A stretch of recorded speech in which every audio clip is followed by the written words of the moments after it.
¿No les pasa que están por ahí en internet y de repente ven la palabra romantizar?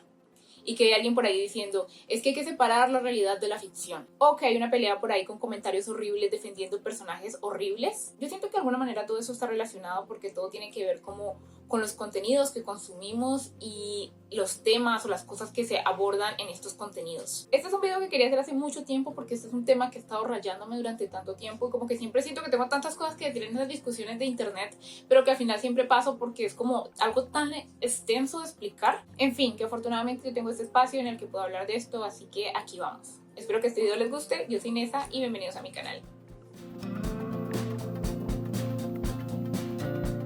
Me costó mucho determinar cómo organizar este video porque se queda de nuevo como que eran demasiados temas, pero al final concluí que debía hacerlo de esta manera. Primero, hablar de consumir este contenido dañino, empezando por crear este contenido, luego consumirlo, y la última parte del video será acerca de si las ficciones que consumimos realmente nos afectan o no. Como siempre, antes de empezar, debo decir que yo soy solo un personaje del internet, lo que yo diga acá pues no tiene mucha relevancia en el mundo real, puede gustarle o no y pasar de esto, da igual. Bien, ahora empecemos por crear este tipo de contenido tóxico, como les gusta llamarlo hoy en día.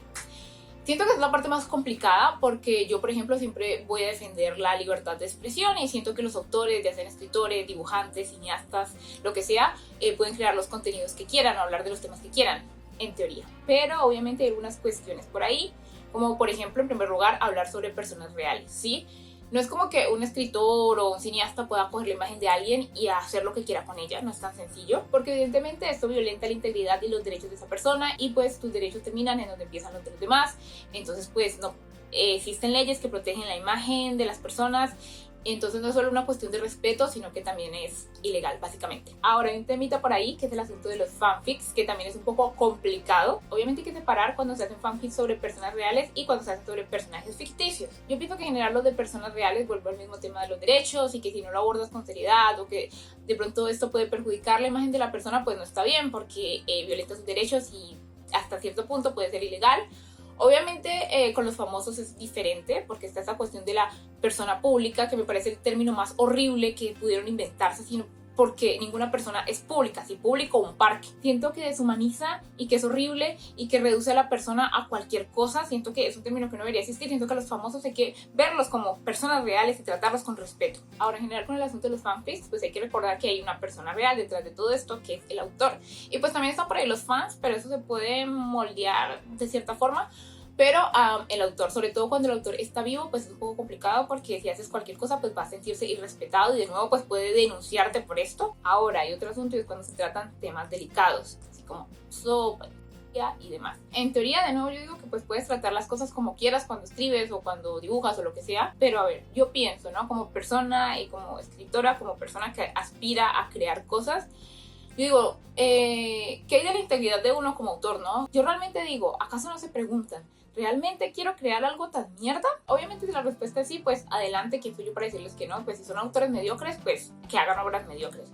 Pero pues si está el tema de, ¿quieres venderle esto a la gente? O sea, ¿quieres llegar al punto en el que sabes que eso puede influir en otra persona y aún así venderlo de forma tan irresponsable?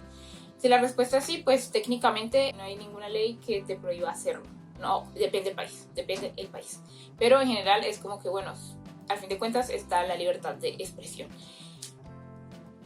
Ahora, hay un asunto que sí es muy importante y es el tema de las etiquetas, ¿sí? El género, la clasificación y demás.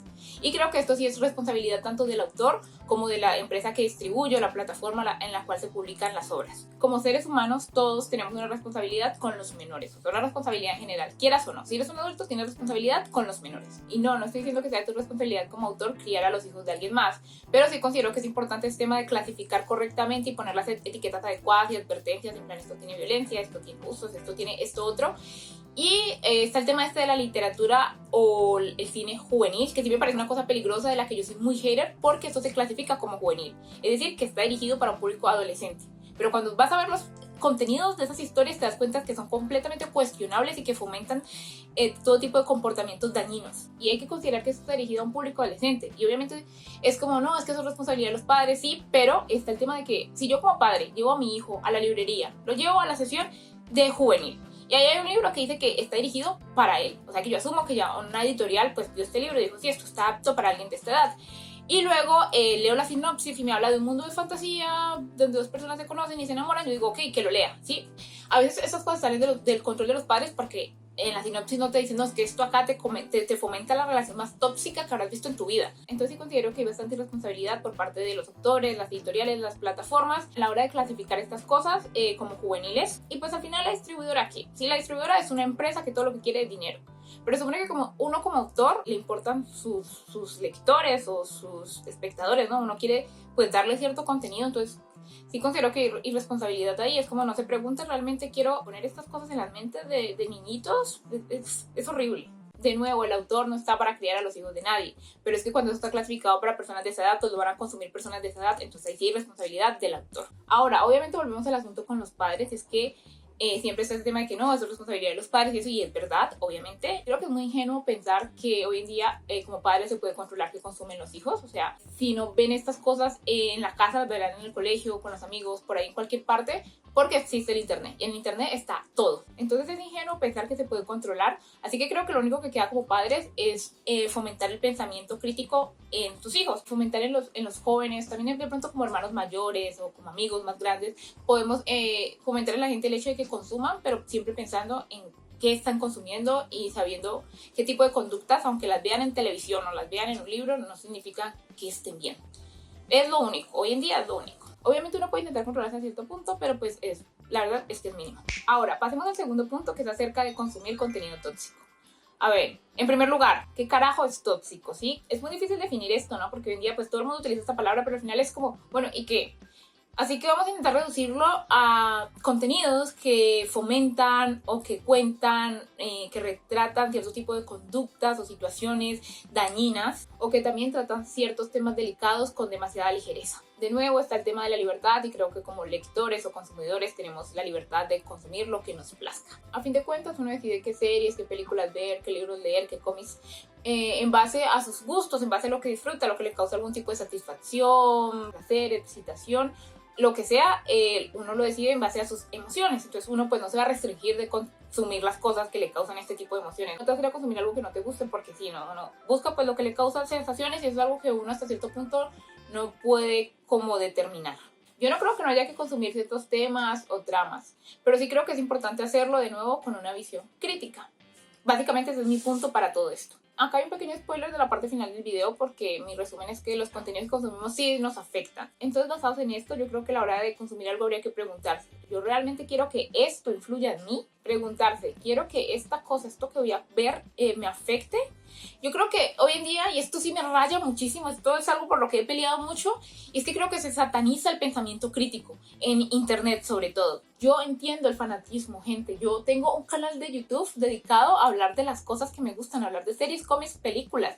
Yo entiendo más que nadie esto. O sea, ¿ven esto? ¿Ven esto? O sea, yo vivo por las historias que consumo. A cualquier persona que me conozca sabe que yo hablo 1 hora, y en esa hora hablo 5 minutos de mi vida privada y 55 sobre la película que vi el fin de semana. Yo realmente comprendo el fanatismo más que nadie. Pero amar no es aceptar todo, ¿sí? Yo no creo que porque ames una obra o ames a un autor o lo que sea, significa que tengas que comértela así entera. De hecho, creo que todo lo contrario, porque yo pienso que si me veo quizás una comedia cualquiera el fin de semana, probablemente pase eso y no piense nunca más en esa película en mi vida. Bueno, en mi caso sí suelo pensar como en todo, pero en cambio, cuando leo un libro que me gusta, pues obviamente voy a pensar en este porque me causa emociones, pensamientos, teorías. Creo que de eso se trata al final. Si lo amas, le dedicas tus pensamientos, es inevitable. Y yo lo siento, pero creo que uno no se puede poner una venda en la cara y no ver lo que está ahí, lo que es evidente, ¿sí? No puedes simplemente dedicarte a defender lo indefendible, ¿sí? A justificar los comportamientos cuestionables de los personajes o de las obras solamente porque te gusta, no aceptar que esa obra que te gusta pues es una basura. Y no estoy diciendo que obviamente tengas que aceptar que cualquier random venga a criticar la historia que te gusta, ni más faltaba, yo me paro y defiendo las obras que me gustan, pero considero que sí, que uno tiene que, antes de defenderla ante otra persona, pensar y decir, ¿realmente es así o esta persona tiene la razón? Personalmente a veces consumo cosas malísimas y yo misma digo, sí, esto es una mierda, y que está lleno de clichés, y qué tan difícil es decir, sí, esto está lleno de lugares comunes, está mal escrito, pero a mí me gusta, y qué pasa, porque al fin de cuentas lo que a ti te gusta pues es tu problema. Pero pues sí, es muy cagada negar lo que es evidente, ¿no? Si tú miras cualquier video de los que yo hago sobre una serie o demás, yo siempre hago una lista de las cosas que no me gustaron y me río y digo, esto no tiene el más mínimo sentido, pero al final del video estoy como de, amé esta serie. Sí, hago un video porque la amé, aunque tenga estas cosas sin sentido. Ninguna obra es perfecta y criticar nunca ha estado de más. El pensamiento crítico es algo que la humanidad necesita y creo que debemos ser críticos con todo lo que vemos y consumimos, con el mundo real en general. Creo que como consumidores a veces también tenemos que hacernos la pregunta, ¿yo realmente quiero invertir mi dinero en esto? ¿Realmente quiero darle dinero a un autor al que le valgo 3 pesos? Porque si un autor hace una historia mal escrita, hace cualquier cosa, es porque ese autor solamente quiere dinero. Tú le vales 3 pesos. Si la respuesta a esto es sí, de nuevo, adelante. Ahora, pasemos a la última parte de este video, que es las ficciones que consumimos realmente nos afectan. Oigan, esto es un tema que a mí me carcome por dentro, de verdad. Yo quería hacer mi tesis universitaria sobre esto. Y es que veo que se toma con tanta ligereza esto de separar la realidad de la ficción, y que la gente cree que esto se puede hacer así nada más y ya está. Bueno, mi hipótesis, mi teoría sobre la que sustento este video es que no se puede. Si no se puede separar la realidad de la ficción del todo, y que las ficciones que consumimos nos afectan y mucho. Y bueno, como los seres humanos entendemos principalmente con ejemplos, pues voy a dar aquí unos cuantos. A ver, ¿ustedes conocen París? Porque yo no, espero que ustedes sí, pero en mi caso no. Pero yo sé que París es boinas, que es un cafecito, yo sé cómo suena París, cómo se siente París. ¿He ido alguna vez? No. ¿Pero cómo lo aprendí? Bueno, a través de las películas. Luego, New York. Yo pienso en New York y solamente puedo pensar en gris, básicamente. Edificios, muchísima gente, ratas, basura, congestión vehicular. Y ahora, después de haber visto Banana Fish, yo estoy segura de que New York es una ciudad que a mí no me apetece visitar. ¿Cómo puedo odiar una ciudad que nunca he visto realmente? Bueno, lo aprendí a través de la ficción. Obviamente pueden decirme que estas ciudades al final son algo real y que las imágenes que yo veo pues son reales, ¿no? Bueno, hablemos de algo más abstracto. ¿Cómo es cumplir 16 años? ¿Cómo es la adolescencia? ¿Acaso no es caminar por un pasillo con lockers a pesar de que en tu colegio nunca viste uno? ¿Y acaso no es que te topes con un chico guapo que tú tira los libros, al final es una mierda, pero cambia por ti, todos felices y tienes amigos? ¿Acaso así no luce la adolescencia? ¿O cómo es la vida universitaria, no? ¿Acaso no es fiestas, alcohol, sexo, enamorarte? A pesar de que tú ya hayas cruzado la universidad y que probablemente no te haya pasado nada de esto, aún así probablemente esa imagen sigue en tu cabeza. ¿De nuevo es algo real? Bueno, a ver, ¿cómo son los dioses del Olimpo? ¿Sí? ¿Cómo son las brujas? Capaz que hay gente que cree en las brujas y realmente creen en las brujas. ¿Y cómo las imaginan? Bueno, como las vieron en alguna película. Bueno, ya, ¿qué pasa? Que las ficciones nos ayudan a crear imaginarios, ¿sí? Nos ayudan a construir en nuestra mente imágenes que representan el mundo real. Ya sean cosas reales o no, conozcamos estas cosas o no, de cualquier manera las ficciones nos crean imágenes mentales, imaginarios. Ahora, existe una carrera universitaria, existe toda una disciplina dedicada a esto. ¿Cómo pueden decir que esto no es algo real? Sí, existe algo que se llama publicidad. Pensemos en Coca-Cola. Sí, todos sabemos que las personas que salen en las comerciales son actores y que ese osito no existe y Santa Claus tampoco y demás. Aún así, esas propagandas nos transmiten cosas, porque ellos en lugar de simplemente decir estas son las características del producto, está lleno de azúcar y probablemente te joda el hígado, lo que hacen es simplemente crear una historia, venderte una historia con musiquita y eso funciona y se meten en tu cabeza y es por eso que Coca-Cola es más consumida que otras bebidas. Y obviamente todos sabemos que eso no es real, pero es que lo sentimos, sí, de eso se trata, de las emociones que las cosas provocan. Las marcas saben esto y por eso hay una carrera dedicada a esto. Pero ¿saben también quién más lo sabe y lo sabe aún mejor? Los gobiernos, ¿sí? Los gobernadores, presidentes, concejales, alcaldes, demás. ¿Aún no me creen? Bueno, hablemos de la Rusia socialista. Bueno, obviamente no vamos a hablar de eso porque es un tema muy extenso, pero podemos mencionar el cine soviético. Lenin, el dictador, dijo lo siguiente: de todas las artes, el cine es la más importante para nosotros. Bueno, básicamente durante la Revolución Soviética, el gobierno creó una escuela de cine, ¿sí? Para hacer un cine revolucionario, como ellos lo llamaban. Y básicamente lo que hicieron fue crear un montón de películas para hacerse propaganda. Obviamente, como la mayor parte de la población eran analfabetas, lo que hicieron fue hacer películas, ¿sí? Y con esto les vendieron su idea, convencieron a las personas y funcionó perfectamente. Ustedes quizás no lo sepan, pero así fue como se hizo su revolución. Obviamente estoy tratando este tema pues de una forma bastante ligera. Si quieren saber más, pues googleenlo, pero es un resumen. Eisenstein, que fue un cineasta muy importante para la historia y para la historia del cine, tenía esta idea, y él tenía muy claro que era importante cómo mostraban las cosas y lo que pudiesen hacer sentir a la gente, porque las personas se apropiaban de esto, se apropiaban de estas ideas, y de hecho les funcionó bastante bien. ¿No es suficiente? Bueno, hablemos sobre el Ministerio Imperial para la Ilustración y la Propaganda de la Alemania nazi. Espero que no me censuren por esto. Obviamente tampoco voy a abordar este tema a profundidad, pero bueno, básicamente de nuevo lo que el gobierno hizo fue crear un ministerio para regular el cine que se hacía y pues muchos de los cineastas de ese momento lo que hicieron fue dejar el país porque tomaron control y censuraron toda la industria, entonces solamente aprobaban que se hicieran las cosas que iban acorde con sus propias ideas y que incluso hicieran propaganda para su nuevo estatus de gobierno. Incluso crearon una suerte de premios para honrar a las personas que hacían películas que aportaban a este nuevo sistema, que fueran políticamente aceptables o que exaltaran los valores nacionales. Y bueno, todo esto es porque estos dictadores, porque estos políticos entendieron el poder que tenía el cine, el poder que tenían las ficciones que creaban para influir en las personas. Y esto no es muy lejano a nuestros tiempos en realidad. Hoy por hoy los gobiernos dictatoriales lo que hacen es censurar, porque saben que el arte, que la ficción es peligrosa porque puede influir mucho en las personas y por ende es un peligro para ellos. Obviamente este es un tema muy extenso, capaz que para otro video, pero pues en general creo que se entiende el punto. Y como último ejemplo, no sabía si incluirlo porque es un poco delicado para algunas personas, pero hay que hablar de esto. Hay que hablar de la Biblia. Ya seas creyente o no, ya sea que consideres la Biblia algo real o algo ficticio, pues a fin de cuentas la Biblia es un libro. Y hay que reconocer el impacto que ha tenido en toda la sociedad por siglos. A mí me resulta bastante impresionante porque literalmente ha instaurado el mundo y es sorprendente porque a pesar de todas las cosas como han cambiado y como son las cosas en nuestros tiempos, aún así en general la religión tiene mucho poder. Y la gente sigue creyendo mucho en las cosas que están en ese libro. Básicamente en general las religiones y lo que hoy en día llamamos mitologías y toda esta cuestión con las deidades y demás, históricamente han regido la ley en su momento y lugar determinado. Un dato aquí importante que mucha gente no conoce y es que en realidad muchas de las ideas que tenemos respecto a cosas bíblicas, sobre todo relacionadas con el purgatorio o el infierno, no vienen de la Biblia, sino que vienen de la Divina Comedia, que es un libro ficticio, que es un libro que Dante escribió. La verdad es que la Divina Comedia es un fanfic, sí, pero eso es tema para otro video.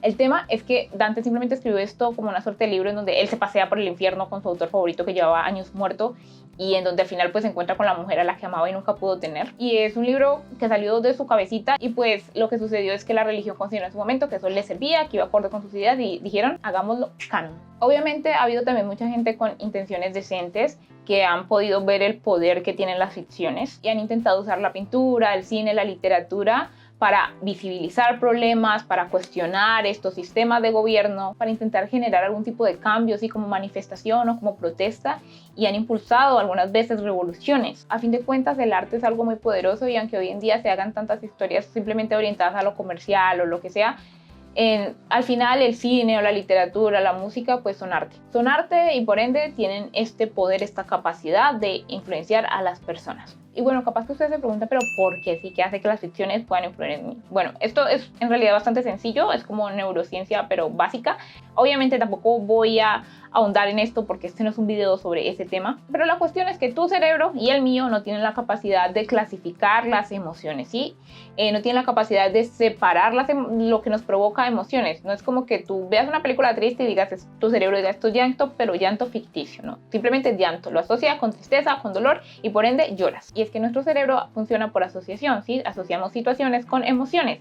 Así que al final, pues, ¿cómo haces para que tu cerebro pueda poner esa línea en realidad? Y es por esto, de hecho, por lo que existe el fanatismo, ¿sí? Porque como no podemos separar esas emociones, pues decimos que amamos esta película, que amamos a este cantante, que amamos esto otro y nos aferramos a eso porque realmente se vuelve algo importante que nos provoca emociones reales, ¿sí? No son emociones ficticias, son emociones reales. Y bueno, siempre está la cuestión con las personas más jóvenes, los niños y los adolescentes, y particularmente los adolescentes siempre se quejan de que son los que señalan como personas que se pueden dejar influenciar y siempre dicen es que tontos no somos. Y no, evidentemente tontos no son. Bueno, sucede que durante la adolescencia la corteza prefrontal del cerebro no está del todo desarrollada aún. Y esta es la parte del cerebro que se encarga, de, entre otras cosas, de controlar los impulsos y procesar las emociones.